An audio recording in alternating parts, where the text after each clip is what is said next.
Welcome back to Organized Joy.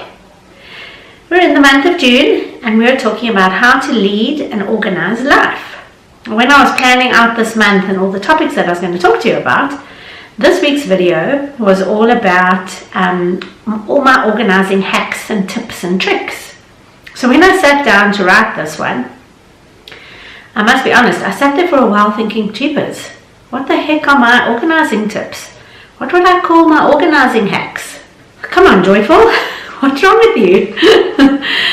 Leading an organized life and being organized is really about an approach and about a mindset. It's not necessarily about certain hacks and tips and things to do. There are certain aspects, I suppose, that I follow every month and that I do, and those are the things that I'm going to share with you. But they help me to be organized, and that helps me to be happy, and that's what I think I'm going to share with you today. So what makes me happy? Being organized. And one of the things that I always do are my lists.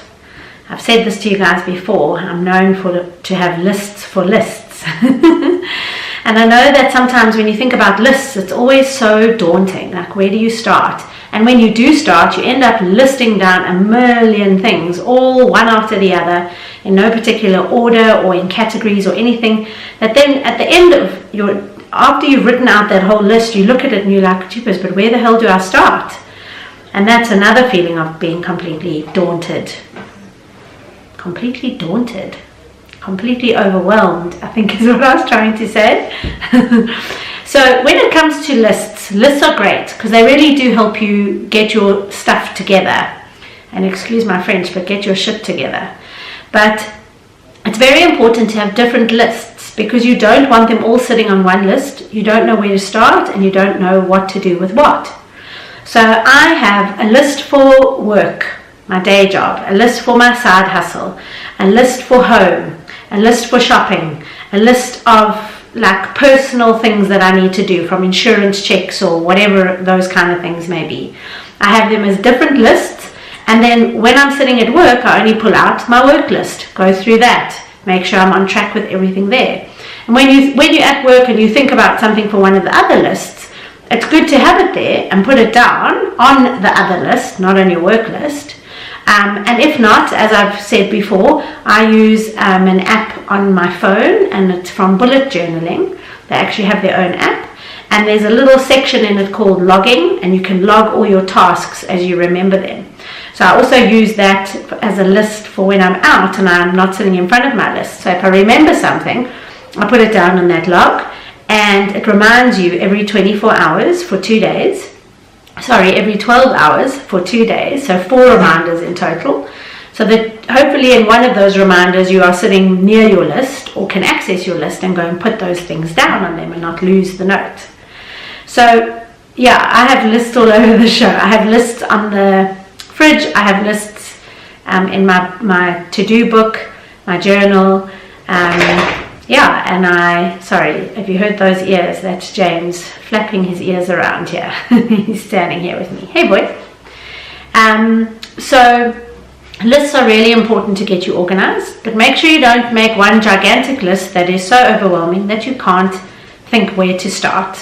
Then the next big part of my life that goes with organizing is my diary. My diary is my life, and I plan everything into it, literally. I know that, for instance, Andy's prescriptions that he has to have, they last 30 days. So every 30 days, I have a reminder in my diary to go and get at the pharmacy. I try and put it in a couple of days before you run out, because then you've got a few days to plan as to when you're going.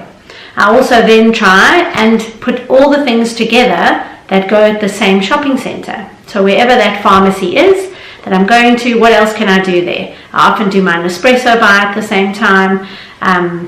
Exclusive Books is there, so if I need anything from there. And I just group similar tasks or in similar locations together, because then you're doing one trip, you get there, do everything you need, plan it out in the order of how the shops run in the shopping mall, and that helps you.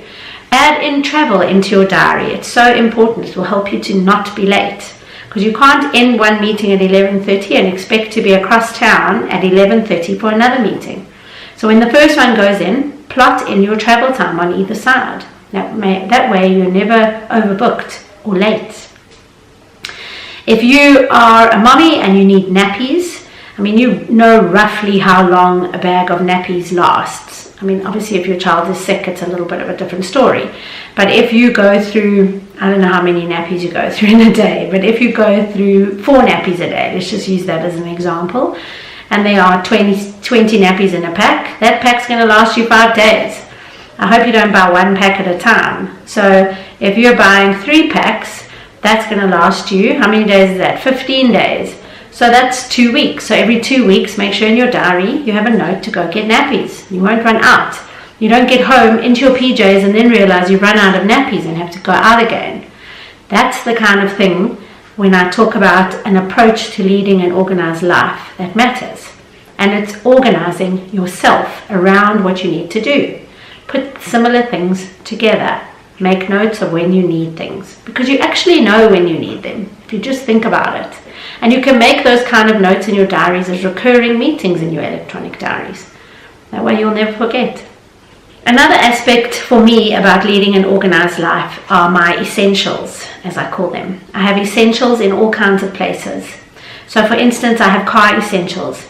In my car I have lip gloss, I have hand sanitizers, I have some plasters, I have a pen, I have sun cream, like those kind of things that you don't want to be caught off guard with when you're in the car. I also have a little plastic bowl for water for the dogs, but it folds up once it's dry.